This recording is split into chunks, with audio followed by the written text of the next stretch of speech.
देशवासियों, नमस्कार। कोरोना के इस कालखंड में पूरी दुनिया अनेक परिवर्तनों के दौर से गुजर रही है। आज जब 2 गज की दूरी एक अनिवार्य जरूरत बन गई है, तो इसी संकट काल ने परिवार के सदस्यों को आपस में जोड़ने और करीब लाने का काम भी किया है। लेकिन इतने लंबे समय तक एक साथ रहना, कैसे रहना, समय कैसे बिताना, हर पल खुशी भरी कैसे हो, तो कई परिवारों को दिक्कतें आई। और उसका कारण था कि जो हमारी परंपराएं थे, जो परिवार में एक प्रकार से संस्कार सरिता के रूप में चलती थी, उसकी कमी महसूस हो रही है। ऐसा लग रहा है कि बहुत से परिवार हैं जहां से सब कुछ खत्म हो चुका है, और इसके कारण उस कमी के रहते हुए इस संकट के काल को बिताना भी परिवारों के लिए थोड़ा मुश्किल हो गया। और उसमें एक महत्वपूर्ण बात क्या थी? हर परिवार में कोई न कोई बुजुर्ग, बड़े व्यक्ति परिवार के कहानियां सुनाया करते थे और घर में नई प्रेरणा, नई ऊर्जा भर देते हैं। हमें जरूर एहसास हुआ होगा कि हमारे पूर्वजों ने जो विधाएं बनाई थी वो आज भी कितनी महत्वपूर्ण है, और जब नहीं होती हैं तो कितनी कमी महसूस होती है। ऐसी ही एक विधा, जैसे मैंने कहा, कहानी सुनाने की कला, स्टोरी टेलिंग। साथियों, कहानियों का इतिहास उतना ही पुराना है जितनी की मानव सभ्यता। Where there is a soul, there is a story. कहानियां लोगों के रचनात्मक और संवेदनशील पक्ष को सामने लाती हैं, उसे प्रकट करती हैं। कहानी की ताकत को महसूस करना हो तो जब कोई माँ अपने छोटे बच्चों को सुलाने के लिए या फिर उसे खाना खिलाने के लिए कहानी सुना रही होती है, तब देखें। मैं अपने जीवन में बहुत लंबे अरसे तक एक परिव्राजक के रूप में रहा। घुमंत ही मेरी जिंदगी थी। हर दिन नया गांव, नए लोग, नए परिवार। लेकिन जब मैं परिवारों में जाता था तो मैं बच्चों से जरूर बात करता था, और कभी कभी बच्चों को कहता था कि चलो भाई मुझे कोई कहानी सुनाओ। तो मैं हैरान था। बच्चे मुझे कहते थे, नहीं अंकल, कहानी नहीं, हम चुटकुला सुनाएंगे। और मुझे भी वो यही कहते थे कि अंकल आप हमें चुटकुला सुनाओ। यानी उनको कहानी से कोई परिचय ही नहीं था। ज्यादातर उनकी जिंदगी चुटकुलों में समाहित हो गई थी। साथियों, भारत में कहानी कहने की या कहें किस्सा गोई की एक समृद्ध परंपरा रही है। हमें गर्व है कि हम उस देश के वासी हैं जहां हितोपदेश और पंचतंत्र की परंपरा रही है, जहां कहानियों में पशु पक्षियों और परियों की काल्पनिक दुनिया गढ़ी गई ताकि विवेक और बुद्धिमत्ता की बातों को आसानी से समझाया जा सके। हमारे यहाँ कथा की परंपरा रही है। ये धार्मिक कहानियां कहने की प्राचीन पद्धति है। इसमें कथाकालक्षेपम भी शामिल रहा है। हमारे यहाँ तरह तरह की लोक कथाएं प्रचलित हैं। तमिलनाडु और केरल में कहानी सुनाने की बहुत ही रोचक पद्धति है।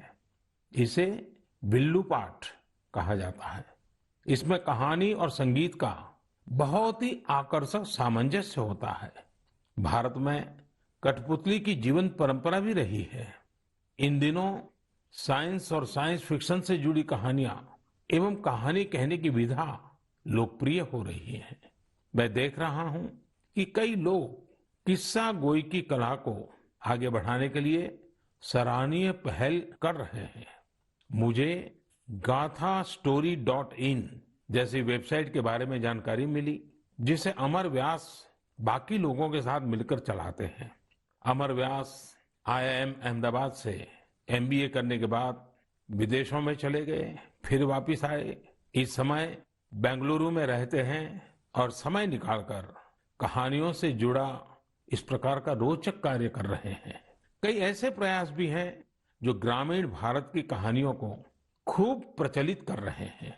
वैशाली व्यवहारे देशपांडे जैसे कई लोग हैं जो इसे मराठी में भी लोकप्रिय बना रहे हैं। चेन्नई की श्री विद्या वीर राघवन भी हमारी संस्कृति से जुड़ी कहानियों को प्रचारित प्रसारित करने में जुटी है। वहीं कथालय और the Indian story telling network नाम की 2 वेबसाइट भी इस क्षेत्र में जबरदस्त कार्य कर रही हैं। गीता रामानुजम ने kathalaya.org में कहानियों को केंद्रित किया है। वहीं the Indian story telling network के जरिए भी अलग अलग शहरों के स्टोरी टेलर्स का नेटवर्क तैयार किया जा रहा है। बेंगलुरु में एक विक्रम श्रीधर है जो बापू से जुड़ी कहानियों को लेकर बहुत उत्साहित हैं। और भी कई लोग इस क्षेत्र में काम कर रहे होंगे। आप जरूर उनके बारे में सोशल मीडिया पर शेयर करें। आज हमारे साथ बेंगलुरु स्टोरी टेलिंग सोसाइटी की बहन अपर्णा अथरे और अन्य सदस्य जुड़े हैं। आइए उन्हीं से बात करते हैं और जानते हैं उनके अनुभव। हेलो। नमस्कार आदरणीय प्रधानमंत्री जी, कैसे हैं आप?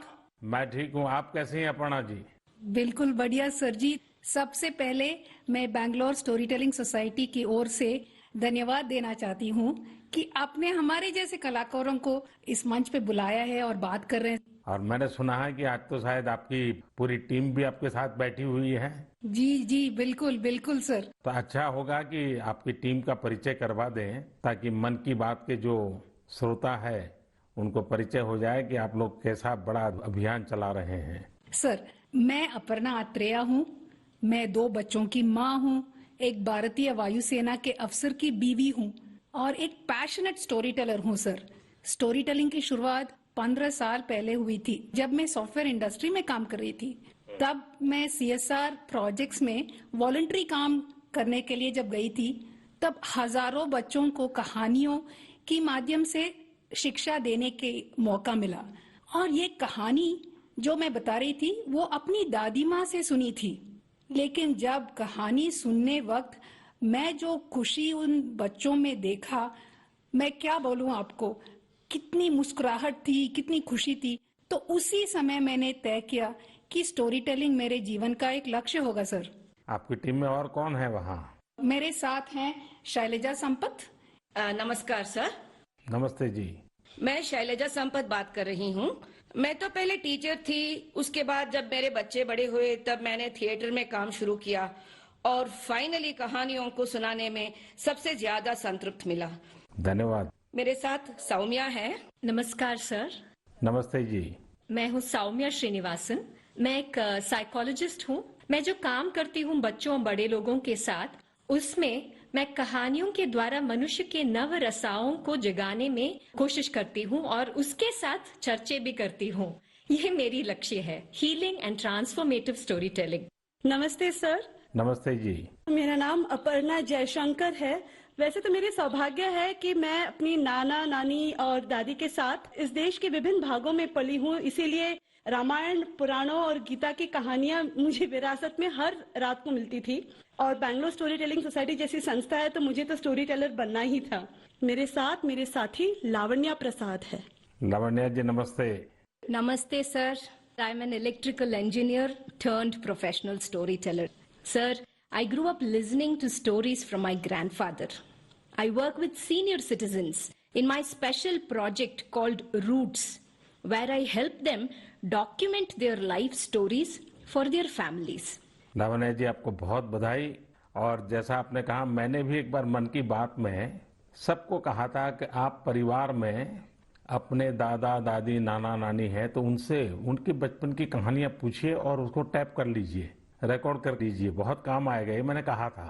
लेकिन मुझे अच्छा लगा कि एक तो आप सबने जो परिचय दिया अपना, उसमें भी आपकी कला, आपकी कम्युनिकेशन स्किल और बहुत ही कम शब्दों में बहुत ही बढ़िया ढंग से आपने अपना परिचय करवाया, इसलिए भी मैं आपको बधाई देता हूँ। Thank you sir, thank you.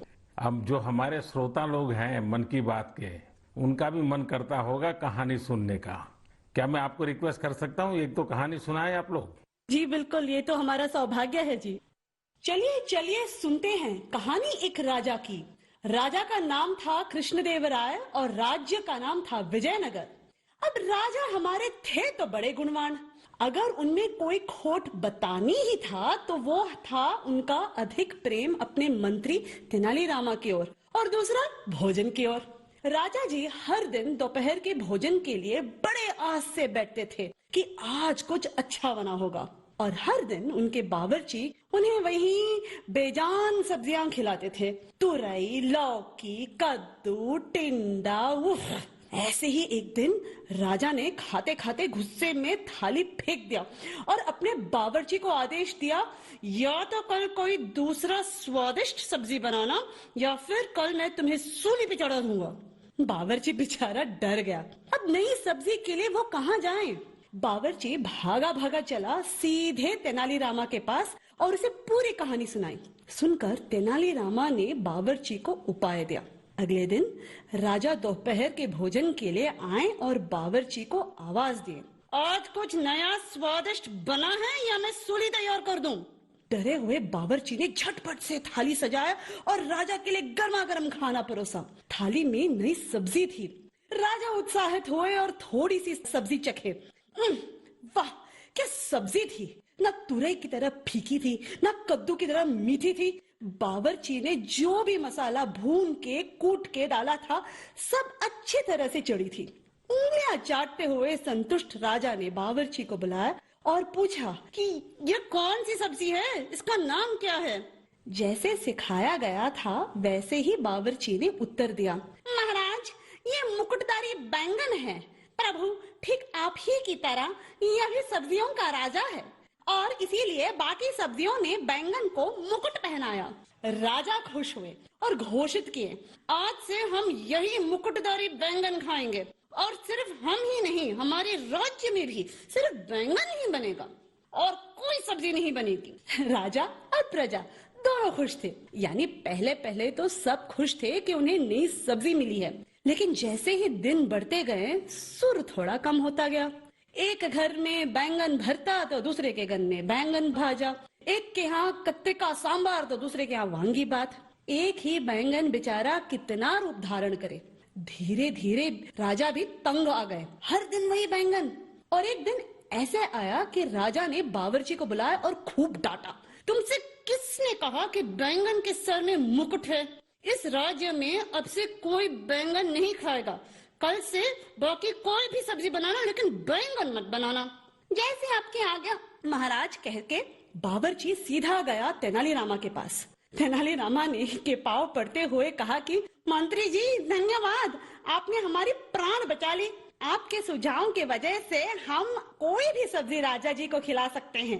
Tenali Rama हंसते हुए कहा, वो मंत्री ही क्या जो राजा को खुश न रख सके। और इसी तरह राजा कृष्णदेवराय और मंत्री तेनालीरामा की कहानियां बनती रही और लोग सुनते रहे। धन्यवाद। आपने बात में इतनी एग्जैक्टनेस थी, इतनी बारीकियों को पकड़ा था। मैं समझता हूँ बच्चे बड़े जो भी सुनेंगे कई चीजों का स्मरण रखेंगे। बहुत बढ़िया ढंग से आपने बताया। और विशेष कोइंसिडेंस ऐसा है कि देश में पोषण माह चल रहा है और आपकी कथा भोजन से जुड़ी हुई है। और मैं जरूर ये जो स्टोरी टेलर्स आप लोग हैं और भी लोग हैं, हमें किस प्रकार से हमारे देश की नई पीढ़ी को हमारे महान महापुरुष, महान माताएं बहनें जो हो गई हैं, कथाओं के माध्यम से उनके साथ कैसे जोड़ा जाए। हम कथा शास्त्र को और अधिक कैसे प्रचारित करें, पॉपुलर करें और हर घर में अच्छी कथा कहना, अच्छी कथा बच्चों को सुनाना, ये जाने जीवन की बहुत बड़ी क्रेडिट हो। ये वातावरण कैसे बनाए, उस दिशा में हम सब ने मिलकर काम करना चाहिए। लेकिन मुझे बहुत अच्छा लगा आप लोगों से बात करने कर और मैं आप सबको बहुत शुभकामनाएं देता हूं। धन्यवाद। धन्यवाद सर। कहानी के द्वारा संस्कार सरिता को आगे बढ़ाने वाली इन बहनों को हमने सुना। मैं जब उनसे फोन पे बात कर रहा था, इतनी लंबी बात थी, तो मुझे लगा कि मन की बात के समय की सीमा है, तो मेरे उनसे जो बातें हुई है वो सारी बातें मैं मेरे नरेंद्र मोदी ऐप पर अपलोड करूंगा। पूरी कथाएं जरूर वहां सुनिए। अभी मन की बात में तो मैंने उसका बहुत छोटा सा अंश ही आपके सामने प्रस्तुत किया है। मैं जरूर आपसे आग्रह करूंगा, परिवार में हर सप्ताह आप कहानियों के लिए कोई समय निकालिए और ये भी कर सकते हैं कि परिवार के हर सदस्य को हर सप्ताह के लिए एक विषय तय करें। जैसे मानो करुणा है, संवेदनशीलता है, पराक्रम है, त्याग है, शौर्य है, कोई एक भाव। और परिवार के सभी सदस्य उस सप्ताह एक ही विषय पर सबके सब लोग कहानी ढूंढेंगे और परिवार के सब मिलकर के एक एक कहानी कहेंगे। आप देखिए परिवार में कितना बड़ा खजाना हो जाएगा, रिसर्च का कितना बढ़िया काम हो जाएगा, हर किसी को कितना आनंद आएगा और परिवार में एक नई प्राण, नई ऊर्जा आएगी। उसी प्रकार से हम एक काम और भी कर सकते हैं। मैं कथा सुनाने वाले सबसे आग्रह करूंगा, हम आजादी के 75 वर्ष मनाने जा रहे हैं। क्या हम हमारी कथाओं में पूरे गुलामी के कालखंड की जितनी प्रेरक घटनाएं हैं उनको कथाओं में प्रचारित कर सकते हैं? विशेषकर 1857 से 1947 तक हर छोटी मोटी घटना से हम हमारी नई पीढ़ी को कथाओं के द्वारा परिचित करा सकते हैं। मुझे विश्वास है कि आप लोग जरूर इस काम को करेंगे। कहानी कहने की ये कला देश में और अधिक मजबूत बने, और अधिक प्रचारित हो और सहज बने, इसलिए आओ हम सब प्रयास करें। मेरे प्यारे देशवासियों, आइए कहानियों की दुनिया से अब हम 7 समंदर पार चलते हैं।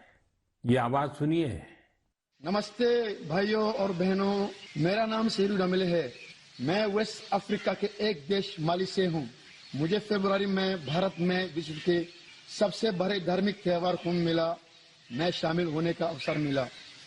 मेरे लिए ये बहुत ज्यादा गर्व की बात है। मुझे कुंभ मेला में शामिल होकर बहुत अच्छा लगा और भारत के कल्चर को देखकर बहुत कुछ सीखने को मिला। मैं विनती करना चाहता हूँ कि हम लोगों को एक बार फिर भारत विजिट करने का अवसर दिया जाए ताकि हम और भारत के बारे में सीख सकें। नमस्ते।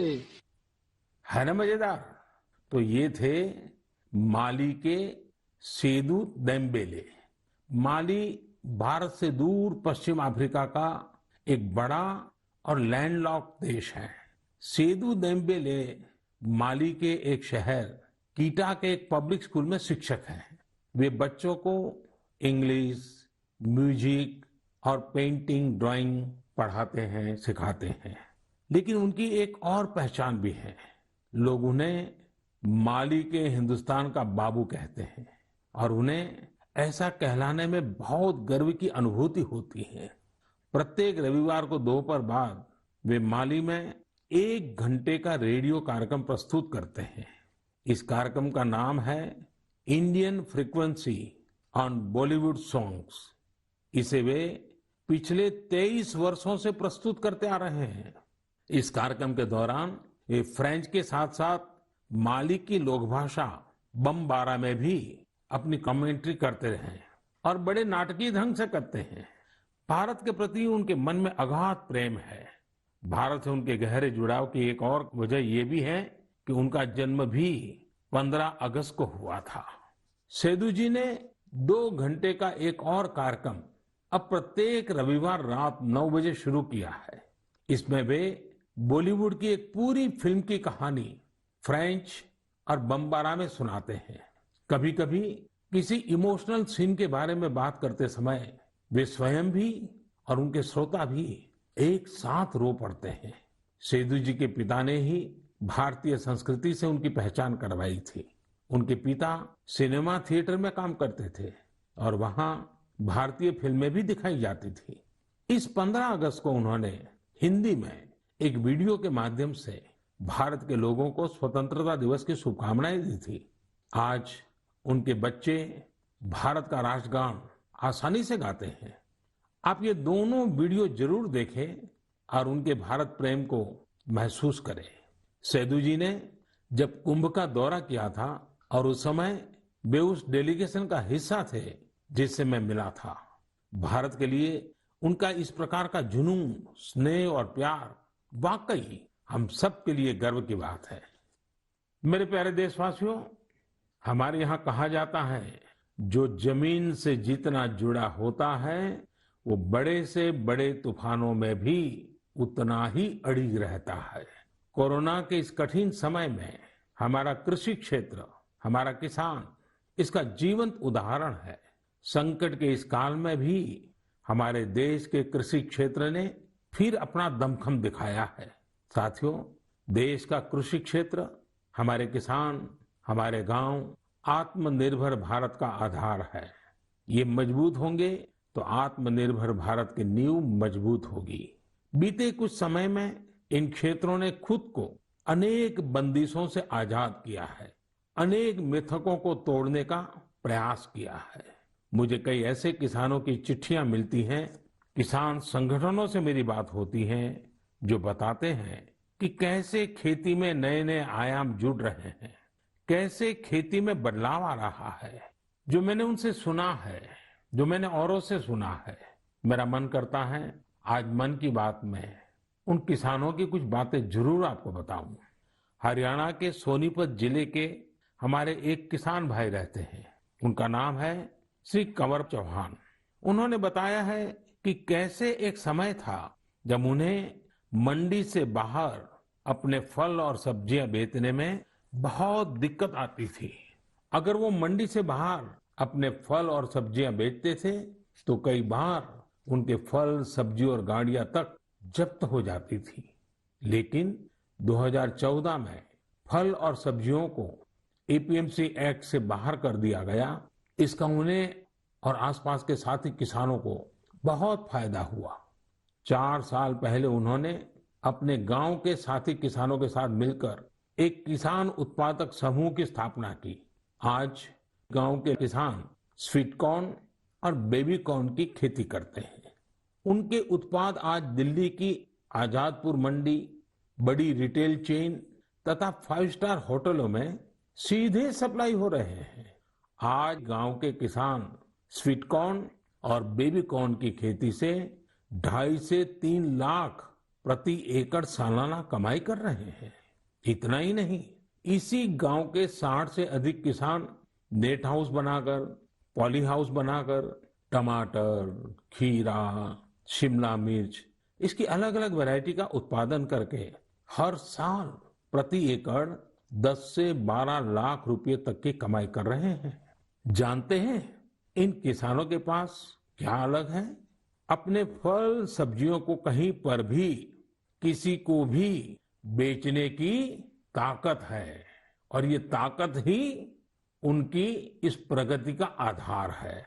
अब यही ताकत देश के दूसरे किसानों को भी मिली है। फल सब्जियों के लिए ही नहीं, अपने खेत में वो जो पैदा कर रहे हैं, धान, गेहूं, सरसों, गन्ना जो उगा रहे हैं, उसको अपनी इच्छा के अनुसार जहां ज्यादा दाम मिले वहीं पर बेचने की अब उनको आजादी मिल गई है। साथियों, 3-4 साल पहले ही महाराष्ट्र में फल और सब्जियों को एपीएमसी के दायरे से बाहर किया गया था। इस बदलाव ने कैसे महाराष्ट्र के फल और सब्जी उगाने वाले किसानों की स्थिति बदली, इसका उदाहरण है Shri Swami Samarth farmers producer company limited. एक किसानों का समूह है। पुणे और मुंबई में किसान साप्ताहिक बाजार खुद चला रहे हैं। इन बाजारों में लगभग 70 गांवों के 4,500 किसानों का उत्पाद सीधे बेचा जाता है, कोई बिचौलिया नहीं। ग्रामीण युवा सीधे बाजार में खेती और बिक्री की प्रक्रिया में शामिल होते हैं। इसका सीधा लाभ किसानों को होता है, गांव के नौजवानों को रोजगार में होता है। एक और उदाहरण तमिलनाडु के थेनी जिले का है। यहाँ पर है तमिलनाडु केला फार्मर प्रोड्यूस कंपनी। ये फार्मर प्रोड्यूस कंपनी कहने को तो कंपनी है, हकीकत में ये किसानों ने मिलकर के अपना एक समूह बनाया है। बड़ा लचीली व्यवस्था है और वो भी 5-6 साल पहले बनाया है।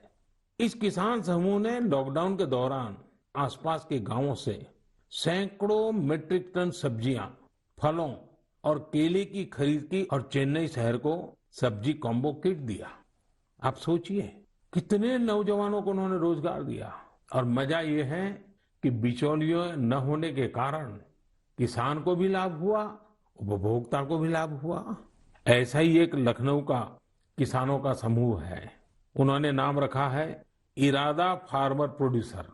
इन्होंने भी लॉकडाउन के दौरान किसानों के खेतों से सीधे फल और सब्जियां ली और सीधे जाकर के लखनऊ के बाजारों में बेची। बिचौलियों से मुक्ति हो गई और मन चाहे उतने दाम उन्होंने प्राप्त किए। साथियों, गुजरात में बनासकांठा के रामपुरा गांव में इस्माइल भाई करके एक किसान है। उनकी कहानी भी बहुत दिलचस्प है। इस्माइल भाई खेती करना चाहते थे, लेकिन अब जैसी ज्यादातर सोच बन गई है, उनके परिवार को भी लगता था कि इस्माइल भाई ये कैसी बात कर रहे हैं। इस्माइल भाई के पिता खेती करते थे, लेकिन इसमें उनको अक्सर नुकसान ही होता था। तो पिताजी ने मना भी किया, लेकिन परिवार वालों के मना करने के बावजूद इस्माइल भाई ने तय किया कि वो तो खेती ही करेंगे। इस्माइल भाई ने सोच लिया था कि खेती घाटे का सौदा है। वही सोच और स्थिति दोनों को बदल कर दिखाएंगे। उन्होंने खेती शुरू की, लेकिन नए तरीकों से, इनोवेटिव तरीके से। उन्होंने ड्रिप से सिंचाई करके आलू की खेती शुरू की और आज उनके आलू एक पहचान बन गए हैं। वो ऐसे आलू उगा रहे हैं जिनकी क्वालिटी बहुत ही अच्छी होती है। इस्माइल भाई ये आलू सीधे बड़ी बड़ी कंपनियों को बेचते हैं। बिचौलियों का नामो निशान नहीं, और परिणाम अच्छा मुनाफा कमा रहे हैं। अब तो उन्होंने अपने पिता का सारा कर्जा भी चुका दिया है। और सबसे बड़ी बात जानते हैं, इस्माइल भाई आज अपने इलाके के सैकड़ों और किसानों की भी मदद कर रहे हैं। उनकी भी जिंदगी बदल रहे हैं। साथियों, आज की तारीख में खेती को हम जितना आधुनिक विकल्प देंगे, उतना ही वो आगे बढ़ेगी। उसमें नए नए तौर तरीके आएंगे, नए इनोवेशंस जुड़ेंगे। मणिपुर के रहने वाली विजय शांति एक नए इनोवेशन के चलते खूब चर्चा में है। उन्होंने कमल की नाल से धागा बनाने का स्टार्टअप शुरू किया है। आज उनके इनोवेशन के चलते कमल की खेती और टेक्सटाइल में एक नया ही रास्ता बन गया है। मेरे प्यारे देशवासियों, मैं आपको अतीत के एक हिस्से में ले जाना चाहता हूं। 101 साल पुरानी बात है। 1919 का साल था। अंग्रेजी हुकूमत ने जलियांवाला बाग में निर्दोष लोगों का कत्लेआम किया था। इस नरसंहार के बाद एक 12 साल का लड़का उस घटना स्थल पर गया। वह खुशमिजाज और चंचल बालक, लेकिन उसने जलियांवाला बाग में जो देखा वह उसकी सोच के परे था। वह स्तब्ध था, यह सोचकर कि कोई भी इतना निर्दयी कैसे हो सकता है। वह मासूम गुस्से की आग में जलने लगा था। उसी जलियांवाला बाग में उसने अंग्रेजी शासन के खिलाफ लड़ने की कसम खाई।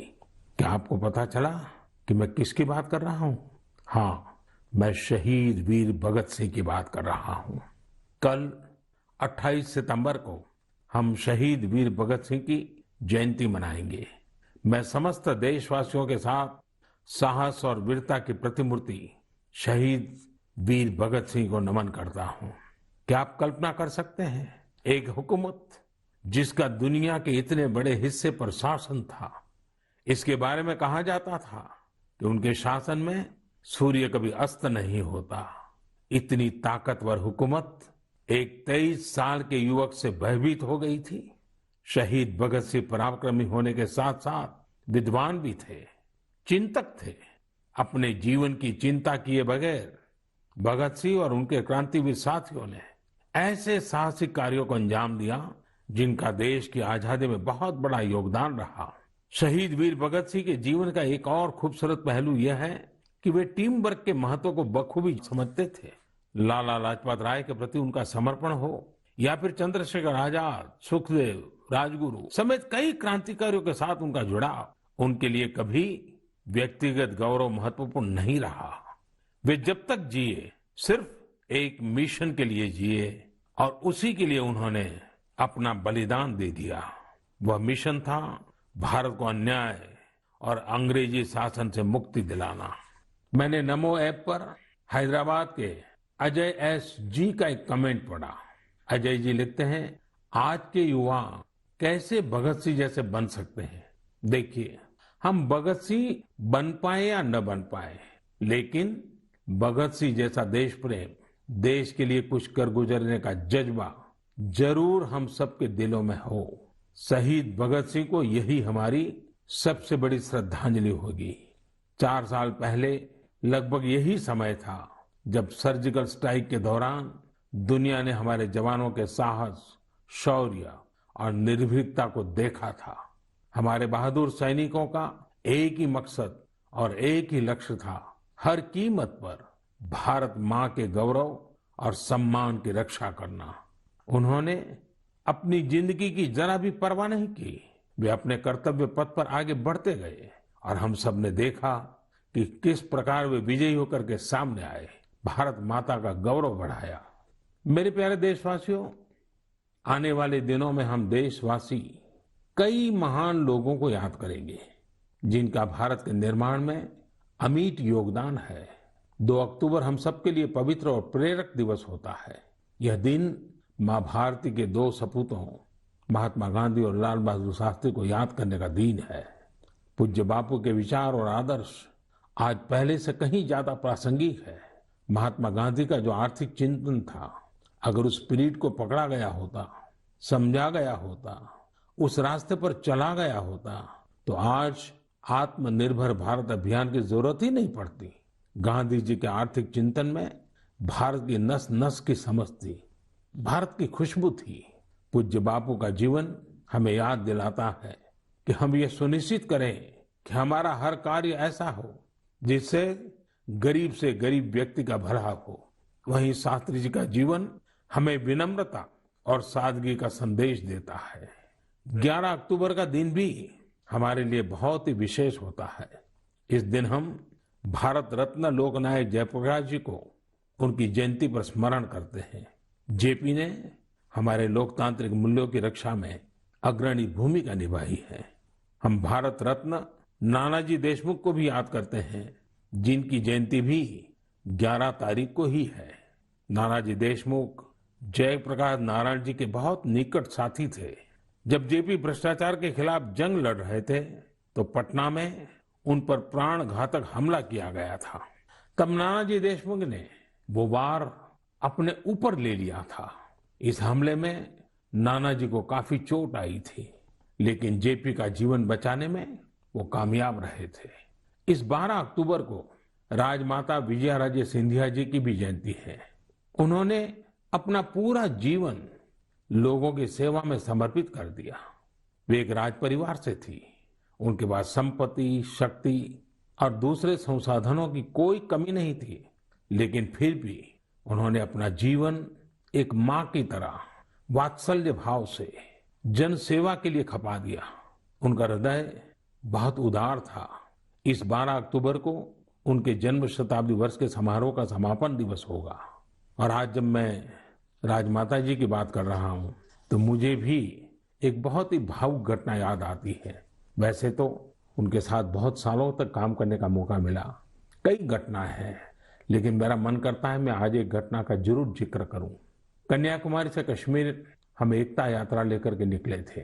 डॉक्टर मुरली मनोहर जोशी जी के नेतृत्व में यात्रा चल रही थी। दिसंबर जनवरी कड़ाके के ठंड के दिन थे। हम रात को करीब 12-1 बजे मध्य प्रदेश ग्वालियर के पास शिवपुरी पहुंचे। निवास स्थान पर जाकर के, क्योंकि दिन भर की थकान होती थी, नहा धो करके सोते थे और सुबह की तैयारी कर लेते थे। करीब 2 बजे होंगे, मैं नहा धो करके सोने की तैयारी कर रहा था तो दरवाजा किसी ने खटखटाया। मैंने दरवाजा खोला तो राजमाता साहब सामने खड़ी थी। कड़ाके की ठंड के दिन और राजमाता साहब को देख करके मैं हैरान था। मैंने माँ को प्रणाम किया। मैंने कहा, माँ आधी रात में? उन्होंने कहा, नहीं बेटा, आप ऐसा करो मोदी जी, दूध पी लीजिए, ये गर्म दूध पी करके ही सो जाइए। हल्दी वाला दूध खुद लेकर के आई। और लेकिन जब दूसरे दिन मैंने देखा तो वो सिर्फ मुझे नहीं, हमारी यात्रा की व्यवस्था में जो 30-40 लोग थे, उसमें ड्राइवर भी थे और भी कार्यकर्ता थे, हर एक के कमरे में जाकर के खुद ने रात को 2 बजे सबको दूध पिलाया। माँ का प्यार क्या होता है, वात्सल्य क्या होता है, उस घटना को मैं कभी नहीं भूल सकता हूँ। यह हमारा सौभाग्य है कि ऐसे महान विभूतियों ने हमारी धरती को अपने त्याग और तपस्या से सींचा है। आइए हम सब मिलकर के एक ऐसे भारत का निर्माण करें जिस पर इन महापुरुषों को गर्व की अनुभूति हो, उनके सपनों को अपने संकल्प बनाएं। मेरे प्यारे देशवासियों, कोरोना के इस कालखंड में मैं फिर एक बार आपको याद कराऊंगा, मास्क अवश्य रखें, फेस कवर के बिना बाहर न जाएं, 2 गज की दूरी का नियम आपको भी बचा सकता है, आपके परिवार को भी बचा सकता है। ये कुछ नियम हैं, इस कोरोना के खिलाफ लड़ाई के हथियार हैं, हर नागरिक के जीवन को बचाने के मजबूत साधन है। और हम न भूलें, जब तक दवाई नहीं तब तक ढिलाई नहीं। आप स्वस्थ रहें, आपका परिवार स्वस्थ रहे, इसी शुभकामनाओं के साथ बहुत बहुत धन्यवाद। नमस्कार।